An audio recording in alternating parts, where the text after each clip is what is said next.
Hello guys, welcome to our channel Rayalaseema trader. ఈ రోజు అయితే నేను ₹500 ప్రాఫిట్‌తో అయితే నా డే అయితే క్లోజ్ అయిపోయింది. మీరు థంబ్‌నెయిల్‌లో చూసినట్టు ₹500కి ఇంత అనేసి మీరు అనుకోవచ్చు. బట్ ప్రాఫిట్ ₹500 కానీ కాన్సెప్ట్ మాత్రం చాలా పెద్దది. చాలా అంటే చాలా పెద్దది. ఎందుకంటే అది స్కాల్పింగ్ చేసే వాళ్ళకి చాలా ఇంపార్టెంట్ అండ్ వాళ్ళకే తెలుసు ఆ మూమెంటమ్‌ని ఎలా క్యాచప్ చేయాలనేసి. అంత కాన్సెప్ట్ నేర్చుకోవడానికి మినిమమ్ వాళ్ళ 2 ఇయర్స్ టైం వాళ్ళకి పట్టేసే ఉంటది నాకు తెలిసి. ఎందుకంటే వాళ్ళకి ఈ మొమెంటమ్ ట్రేడ్స్‌ని ఈ సైడ్ వేస్ మార్కెట్స్‌లో ప్రాఫిటబుల్‌గా ఉండడం ఎలా అనేసి వాళ్ళకి తప్పితే స్కాల్పర్స్ తప్పితే ఇంక రిమైనింగ్ పీపుల్స్‌కి మినిమమ్ తెలిసుంటది. కానీ వాళ్ళకి ఎందుకంటే అంత హ్యూజ్ లాస్‌ని వాళ్ళు బేర్ చేసుకుంటారు కాబట్టి మినిమమ్ క్వాంటిటీస్ కాదు, మ్యాక్స్ టు మ్యాక్స్ అన్ని లాట్స్‌ని పెట్టేసి మనం ట్రేడ్ చేసేటప్పుడు వాళ్ళ రిస్క్ క్యాపబిలిటీని అంత వాళ్ళ క్యాపిటల్‌ని అంతా బేర్‌లో పెట్టేసి ట్రేడ్ తీసుకుంటారు కాబట్టి వాళ్ళకి ఆ సైడ్ వేస్ మార్కెట్‌లో మూమెంటమ్‌ని ఎలా క్యాచప్ చేయాలనేసి వాళ్ళకి అంత ఈజీగా అర్థమైపోతదనమాట. వాళ్ళకి నేను చెప్పేదైతే అంటే స్కాల్పింగ్ మైండ్ సెట్ ఉన్న వాళ్ళకి ఈ కాన్సెప్ట్ అనేది చాలా ఈజీగా అర్థమైపోతది. సో, నేను మీకైతే ఈరోజు నా ప్రాఫిట్ అయితే చూపిస్తా. 1 మినిట్ లోడింగ్ అవుతది. బేసిక్‌గా నేనైతే 240కి అట్లా నేను ఎంటర్ పాయింట్ తీసుకున్నా. రిజెక్షన్ క్యాండిల్స్‌లో నేనైతే ఎంటర్ పాయింట్ తీసుకున్నా. మినిమమ్ నేను ఎన్ని పాయింట్స్ కూడా క్యాచప్ చేయలేదు. ఓన్లీ ఫర్ 6 ఆర్ 7 మ్యాక్స్ నేనైతే ఎంచుకోలేదు. కానీ ₹500 అయితే ప్రాఫిట్ వచ్చింది 2 లాట్స్‌తోన.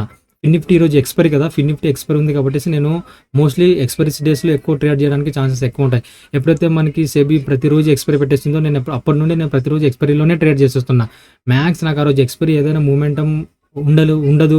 ఒకవేళ అన్‌సర్టెనిటీ ఉంది మార్కెట్‌లో అయితే నేను అప్పుడైతే ఎక్స్‌పైరీస్‌లో చేయకుండా రిమైనింగ్ ఇండెక్స్‌లో అయితే చేస్తుంటాననమాట. మోస్ట్ నేనైతే ఎక్స్‌పైరీస్‌లోనే నేనైతే ట్రేడ్ చేసేయడానికి నేను ఎక్కువ ఇంట్రెస్ట్ అయితే చూపిస్తా. ఇక్కడ చూసినారా ఓవరాల్‌గా ప్రాఫిట్ వచ్చేసి ₹500 అయితే ప్రాఫిట్ వచ్చింది. ఒకసారి నేను మీకు రిఫ్రెష్ చేసి చూపిస్తా. ఓకే, ₹500. ఈ చార్ట్స్ అన్నీ మీకు ఇవన్నీ ఏమంటారు, ఒక చిన్న 1 మినిట్ పాయింట్. సారీ, 1 మినిట్ ఒక 30 సెకండ్స్‌లో చెప్పేస్తా. బేసిక్‌గా నేను ఫిన్ నిఫ్టీలో అయినా గానీ, బ్యాంక్ నిఫ్టీలో అయినా గానీ ఏవైనా ట్రేడ్స్ తీసుకోవాలనుకుంటే గనక బేసిక్‌గా నేను ఇలా అయితే నేను ఒక 6 అంటే మనకి బ్యాంకింగ్ సెక్టర్‌లో 6 చార్ట్స్ ఏవైతే ఉంటాయో అవి మెయిన్ చార్ట్స్‌ని నేను ఇట్లా ఇండెక్స్‌లో పెట్టేసుకొనేసి నేను ఇట్లా మొమెంటమ్ ట్రేడ్స్ ఎప్పుడు వస్తాయి ఏంది అనేసి నేను ఇట్లా స్టాక్స్ బేస్డ్ మూవ్ కూడా నేను ఇండెక్స్‌లోనైతే క్యాచప్ చేసుకుంటుంటాను నేను ఆ పాయింట్స్‌ని. మనకి స్టాక్స్ ఎలా ప్రిఫరెన్స్ ఎంత వెయిటేజెస్ ఉంటాయో వాటిని ఇక్కడ మనకి ఇక్కడ ఇండెక్సెస్ బ్యాంక్ ఇప్పుడు రిపోర్ట్ కొట్టాను కాబట్టి నాకైతే మొత్తం మరి చేంజ్ అయిపోయింది. యాక్చువల్‌గా ఇక్కడ HDFC, ICICI, axis, SBI and Kotak, Hindustan మళ్ళీ ఇక్కడ వచ్చింది. ఇక్కడ నేను హెచ్‌డిఎఫ్‌సి పెట్టుకోవాలి యాక్చువల్‌గా. నేను ఇట్లా స్టాక్స్ అన్నీ ఒక స్క్రీన్‌లో పెట్టేసి అప్పుడు నేను బ్యాంక్ నిఫ్టీలో నాకు ఇంకా కొంచెం యాక్యురసీగా నేనైతే ట్రేడ్ తీసుకోవడానికి అయితే నాకు ఛాన్సెస్ అయితే ఉంటదనమాట. సో, ఇది అనమాట నేను ఇన్ని ఛాన్స్ పెట్టుకోవడానికి కారణం. ఓకే, ఇప్పుడు నేనైతే ఎంట్రీ పాయింట్స్‌కి నేనైతే లాజిక్ చెప్తా. నేను ఎగ్జాక్ట్‌గా ఈ క్యాండిల్ ఉందా ఇక్కడ 240 క్యాండిల్. Yes, this candle. ఈ 240 క్యాండిల్ ఏదైతే ఉందో ఈ క్యాండిల్‌లో అయితే నేనైతే ఎంట్రీ పాయింట్ తీసుకున్నా. యాక్చువల్‌గా నేను వచ్చేసి పుట్‌ని బై చేసుకున్నా. అంటే 21,700 మార్కెట్ డౌన్ సైడ్ వస్తదనేసి నేను ఇక్కడ ఎగ్జాక్ట్‌గా ఈ క్యాండిల్ నుంచి మనకు మార్కెట్ డౌన్ సైడ్ వస్తదనేసి నేనైతే పుట్‌ని బై చేసేసుకున్నా. కానీ ఇక్కడ హ్యామర్ పడింది కదా! నీకు లాస్‌లో వచ్చింటది మళ్ళీ ₹500 ప్రాఫిట్ ఎలా వచ్చింది అంటే దట్ ఈస్ ద స్కాల్పర్ మోడ్. అదే నేను మీకు చెప్తా క్లియర్ కట్‌గా ఒకసారి ఎక్స్‌ప్లెయిన్ చేస్తా. అండ్ ఇక్కడ కూడా మార్కెట్ వచ్చేసి ఇక్కడ బుల్లిష్‌లో క్లోజ్ అయితే మనకి పీఈ చార్ట్ ఏమవుతది, మనకి బేరిష్‌లో క్లోజ్ అవుతదనమాట.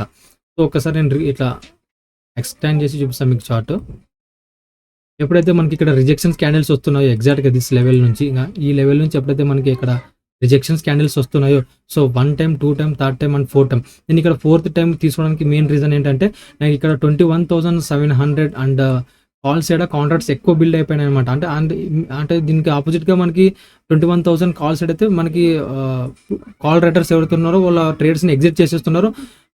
వాళ్ళకి సంబంధించిన కాంట్రాక్ట్స్ ఏవైతే ఉన్నాయో అవైతే మనకి నిదానంగా డౌన్ సైడ్ వచ్చేస్తుంది. అంటే కాల్ సైడ్‌కి సంబంధించిన కాంట్రాక్ట్స్ అయితే మనకి బిల్డ్ అవుతాయనమాట.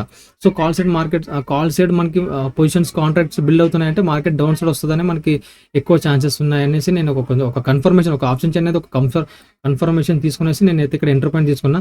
ఎగ్జాక్ట్‌గా దిస్ లెవెల్ ఎప్పుడైతే స్టార్ట్ అయిందో 240 క్యాండిల్ 240కి అయితే 240కి అయితే నేను కరెక్ట్‌గా ఎంట్రీ అయితే తీసేసుకున్నా. క్యాండిల్ స్టార్ట్ అయిన వెంటనే కరెక్ట్‌గా నా ఎంట్రీ పాయింట్ వచ్చేసి 840కి అయితే అయిపోయింది. మార్కెట్ స్టార్ట్ అయిన దగ్గర 840 అయితే అయింది. 1 మినిట్. ఈ 840 దగ్గర అయితే నేను ఎంట్రీ పాయింట్ తీసుకున్నా. ఎంట్రీ పాయింట్ తీసుకున్న తర్వాత ఒక్కసారిగా చిన్న ఒక రిజెక్షన్ వచ్చి మళ్ళీ పైకి వచ్చి ఇట్లా వచ్చి ఒక్కసారిగా ఇంత మూమెంటం వచ్చిందన్నమాట నాకైతే క్యాండిల్స్‌లోన.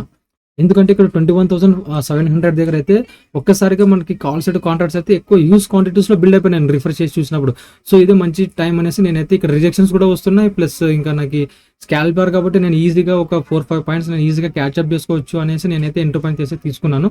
ఎంటర్ పాయింట్ తీసుకున్న వెంటనే ఒక బిగ్ మూమెంట్ అయితే స్పైక్ వచ్చింది అనమాట. ఈ స్పైక్లో నేనైతే నా ప్రాఫిట్ అయితే బుక్ చేసేసుకున్నా. ఓన్లీ 80 క్వాంటిటీస్తో అయితే నేను 2 లాట్స్ అయితే నేనైతే మనకి ఇంటి వచ్చేసి 40 లాట్స్ కదా, అంటే రిమైనింగ్ డేస్లో మళ్ళీ తగ్గిస్తారని చెప్తున్నారు 25కి. సో ఇప్పుడైతే ప్రెసెంట్ అయితే 40 ఉంది. 40 అంటే నేను 2 లాట్స్ అయితే తీసుకున్నా, అంటే 80 క్వాంటిటీస్ తీసుకునేసి నేను ఎగ్జాక్ట్గా దిస్ లెవెల్ ఎక్కడో నేను ఎగ్జిట్ అయితే అయిపోయినాను. నాకైతే ఓవరాల్గా 500 రూపీస్ అయితే ప్రాఫిట్ వచ్చింది. ఈ స్కాల్పింగ్ అయితే మెయిన్ ఇదే మూమెంటం ఉండదు. ఒక్కసారి మనం ఎంటర్ పాయింట్ తీసుకున్నామా, ఒక మన ఫేవర్లో ఒక మినిమం మనకు ఒక 5 పాయింట్స్ వచ్చినా మనం ఎగ్జిట్ అయిపోవచ్చు. ఒకసారి మీరు క్యాలిక్యులేట్ చేసుకోండి, 1800 ఇంటూ నువ్వు ఒక 5 పాయింట్స్ క్యాల్కులేట్ చేసినావు అనుకో ఎంత ప్రాఫిట్ వస్తుంది అనేసి అప్పుడు మీకే షాక్ అయిపోతారు. అంత ప్రాఫిట్ అయితే మనకు వస్తుంది అనమాట. అండ్ రిస్క్ కూడా సేమ్ అట్లనే ఉంటుంది. ఈ 5 పాయింట్స్ మనకి ఎలాగైతే ప్రాఫిట్లో వచ్చే ఛాన్సెస్ ఎట్లయితే ఉన్నాయో అండ్ లాస్ట్లో వచ్చే ఛాన్సెస్ కూడా అట్లనే ఉంటాయి. చాలా రిస్క్ బేర్కి సంబంధించిన మూడ్ అనమాట ఇది స్కాల్పింగ్ అనేది. సో అనేసి నేను ఇదైతే పక్క అయితే చెప్పగలను. మీ రిస్క్ క్యాపిటల్ని బట్టినేసి మీ మనీ మేనేజ్మెంట్ని, మీ డిసిప్లిన్ని, మీ ఎక్స్పీరియన్స్ని అన్నింటినీ తోడు చేసేసుకునేసి అప్పుడైతే మీరు స్కాల్పింగ్ చేసుకుంటే మంచిదని అయితే నేనైతే అనుకుంటున్నా. మీరు తమిళలో చూసింది కరెక్టే, 500 రూపీస్ చిన్న ప్రాఫిట్ కదా అనేసి, కానీ కాన్సెప్ట్ మాత్రం చాలా పెద్దది. ఎందుకంటే ఇది స్కాల్పర్స్ మాత్రమే తెలుసు ఈ మూమెంటం, ఈ రన్నింగ్ క్యాండిల్స్లో ఎలా అయితే ఎంటర్ పాయింట్స్ తీసుకోవాలనేసి ఒక స్కాల్పర్స్కి మాత్రమే ఈ కాన్సెప్ట్ అనేది చాలా ఈజీగా వాళ్ళకైతే అర్థమైపోతుంది. ఎందుకంటే వాళ్ళు ఎక్స్పీరియన్స్ని తోడు చేసింటారు కాబట్టి, వాళ్ళకి ఎక్స్పీరియన్స్ ప్లస్ యాడ్ అవుతుంది కాబట్టి.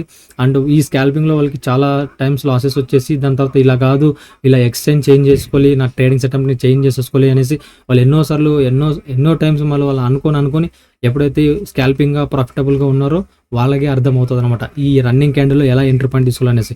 అంటే నార్మల్ పీపుల్స్కి తీసుకోలేమా అంటే తీసుకోగలం, కానీ ప్రాఫిట్స్ అయితే మనకి ఎలా వస్తుంటాయో లాసెస్ కూడా అలాగనే కెపాసిటీ ఉంటేనే మనం ఇలాంటి యూజ్ క్వాంటిటీస్లో అయితే మనకి ట్రేడ్ చేస్తాం. ఒకవేళ మనకి ఇది 1800 అనేది మనకి ఇది చాలా పెద్ద క్వాంటిటీస్, ఎందుకంటే రిమైనింగ్ పీపుల్స్కి ఒక 1 CRతో ట్రేడ్ చేసే వాళ్ళకి ఈ 1800 క్వాంటిటీస్ అయితే చాలా చిన్నది. వాళ్ళకి మనకి 1 లాట్ ఎట్లనో వాళ్ళకి ఇట్లా ఒక 5 or 6 CRతో చేసే వాళ్ళకి ఇది చాలా ఒక సింగిల్ లాట్ లాగా కనిపిస్తుంది అనమాట. సో ఇక్కడ కాన్సెప్ట్ ఏమిటంటే లాట్ సైజ్ కాదు, ఇక్కడ కావాల్సింది మైండ్ సెట్, కాన్సెప్ట్, ఎలా ఎంటర్ పాయింట్ తీసుకుంటున్నావు, ఎలా ఎగ్జిట్ తీసుకుంటున్నావు అనేసి. That is the main important. ఇక్కడ లాట్ సైజ్తో మనకి పని లేదు అండ్ మనీతో మనకైతే పని లేదు, కాన్సెప్ట్తో అయితే మనకి పని. ఓకేనా, మీరైతే కాన్సెప్ట్ని అయితే నేర్చుకోండి. ఒకటేసరిగా మనకు ఇంత ప్రాఫిట్ వస్తుంది అనేసి ఎప్పుడు కూడా మీరు యూజ్ క్వాంటిటీస్తో అయితే అస్సలు తీసుకోవద్దు. ఎందుకంటే ఇలా తీసుకోవాలంటే చాలా ఎక్స్పీరియన్స్ మనకి యాడ్ అయి ఉండాలి. ఇది ఎక్స్పీరియన్స్తోనే వస్తుంది. ఫస్ట్ ఆఫ్ ఆల్ మీరు ఒక 1 lot and 2 lot 3 lot 4 lot 5 lot ఇట్లా 10 లాట్స్ వరకు ఇలా తీసుకొనేసి అప్పుడు మీకు మంచిగా ప్రాఫిట్స్ వస్తున్నాయంటే అప్పుడు మీరు స్కాల్పింగ్ మోడ్లోకి రండి. అంతేగాని మీరు డైరెక్ట్గా ఈ క్వాంటిటీస్ అయితే ఎప్పుడు తీసుకోకండి. ఓకేనా, ఇదైతే నేను చెప్పగలను పక్కా. సో ఇప్పటి నుండి అయితే మన ఛానల్స్లో రెగ్యులర్గా వీడియోస్ వస్తుంటాయి. నేను నా ఎంటర్ పాయింట్ లాజిక్ ఏంటి, నేను ఎక్కడ తీసుకున్నా, ఎలా తీసుకున్నా అనేసి మీకు క్లియర్ కట్గా డైలీ ఎక్స్ప్లెయిన్ చేస్తా వీడియోస్. మన ఛానల్ నేమ్ వచ్చేసి Rayalaseema trader. This is my first video. చూద్దాం ఎలా సపోర్ట్ ఇస్తారో ఏందో అనేసి. వ్యూవర్స్ ప్రతి ఒక్కరు మంచి మూమెంటం, అంటే మనకు ఒకసారి ఒక పాజిటివ్నెస్ రావాలి, మనకి ఇంకా మనలో మన ట్రేడింగ్ స్కిల్స్ ఇంప్రూవ్ కావాలి అంటే కనుక ఒక యూట్యూబ్ని అయితే నువ్వు చూస్ చేసుకో. ఇంకా నీకు నలుగురికి చెప్పాలి కాబట్టి నువ్వు ఇంకా డిసిప్లిన్గా నేర్చుకుంటావు అని నాకైతే ఒక ఆయన సజెషన్ చేసినాడు. సో నేను కూడా అనుకున్నా, నేనైతే ఏముందిలే అనేసి. ఇప్పుడు ఒకరికి చెప్పాలనుకుంటే, నేను ఈ కాన్సెప్ట్ చెప్పాలనుకుంటే నేను ఒకసారి రిహార్సల్ చేసుకోవాలి. సో ఇట్లా చెప్పాలి ఏంటి ఇది అనేసి, నా ఎంటర్ పాయింట్స్కి లాజిక్ వంటి ఇట్లా చెప్పేసి ఇన్ని క్లియర్ కట్గా చెప్పాను. నిజంగానే ఒకరికి ఎక్స్ప్లెయిన్ చేయాలంటే మెయిన్గా నీకు అది వచ్చిండాలి. దాని మీద నువ్వు వచ్చిందే కాదని మళ్ళీ నువ్వు దాని మీద రిహార్సల్ చేయాలి, దాని మీద నీకు ఎక్స్పీరియన్స్ ఉండాలి. సో ఇదైతే యూట్యూబ్ అయితే నాకు చాలా ఎక్స్పీరియన్స్ అయితే ఇస్తుంది. సింగిల్ వీడియోలోనే ఎలా చెప్పాలి, ఎలా చెప్తే పీపుల్స్కి కనెక్ట్ అవుతాము, ఎలా చెప్తే వాళ్ళకి ప్రాఫిట్స్ అండ్ లాస్ని చూపించి మనకి మోసం చేయకుండా సో ఇంత కాన్సెప్ట్ అయితే ఉంటుంది అనేసి వాళ్ళకి క్లియర్ కట్గా ఎక్స్ప్లెయిన్ చేయాలనేసి నాకైతే అర్థమైపోయింది. సో ఈరోజు అయితే మన ఛానల్స్ నుంచి రెగ్యులర్గా వీడియోస్ అయితే వస్తాయి, చూసి ఎంకరేజ్ చేస్తారని అయితే నేనైతే అనుకుంటున్నా. కామెంట్ మాత్రం పక్కా చేయండి, ఎందుకంటే కామెంట్ చేస్తే ఫర్ ఎగ్జాంపుల్ మీకు ఏదైనా కాన్సెప్ట్ అర్థం కాకపోతే మీరు ఏదైనా ఒక కామెంట్ పెట్టినారనుకో, పెద్ద బిగ్ యూట్యూబర్స్కి మీరు కామెంట్ పెట్టినారనుకో, వాళ్ళకి మీకు రిప్లై ఇవ్వరు. ఎందుకు ఇవ్వరు అంటే ఆల్రెడీ అన్న వాళ్ళు చాలా వీడియోస్లో మీరు చెప్పిన కామెంట్కి ఎప్పుడోనో రిప్లై ఇచ్చింటారు, 1 year బ్యాక్ 1.5 year బ్యాక్. అప్పుడు మీరు అవన్నీ చూడకుండా డైరెక్ట్గా వచ్చేసి మీరు రీసెంట్ వీడియోకి ఆ కామెంట్ పెడితే వాళ్ళు చెప్పరు. ఎందుకంటే ఆల్రెడీ వాళ్ళు చెప్పేసింటారు కాబట్టి. సో మన ఛానల్లో అయితే అటువంటిది ఏముండదు. మనం ఇప్పుడే కాబట్టి స్టార్ట్ చేసింది. ప్రతి కామెంట్ని అయితే నేనైతే చదువుతాను. మీరు అసలు ఈ బై అంటే ఏంటి, సెల్ అంటే ఏంటి, షేర్ అంటే ఏంటి అనేది కూడా తెలియలేక వాళ్ళు ఎవరైనా ఉంటే కనుక నాకు క్లియర్ కట్గా అయితే నాకు కామెంట్ అయితే చేయండి.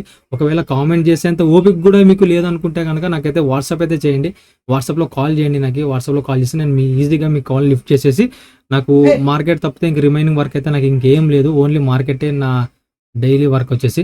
సో మార్కెట్ గురించి ఎవరైనా క్వశ్చన్స్ అడిగితే చెప్తుంటే మనకి ఇంకా రివిజన్ అవుతుంది కదా. సో అందుకనేసి మీరు ఏ క్వశ్చన్స్, ఏ కామెంట్ పెట్టినా కూడా నేను దానికి రిప్లై ఇస్తా, అండ్ ఫోన్ చేసినా కూడా రిప్లై ఇస్తా. ఓకేనా?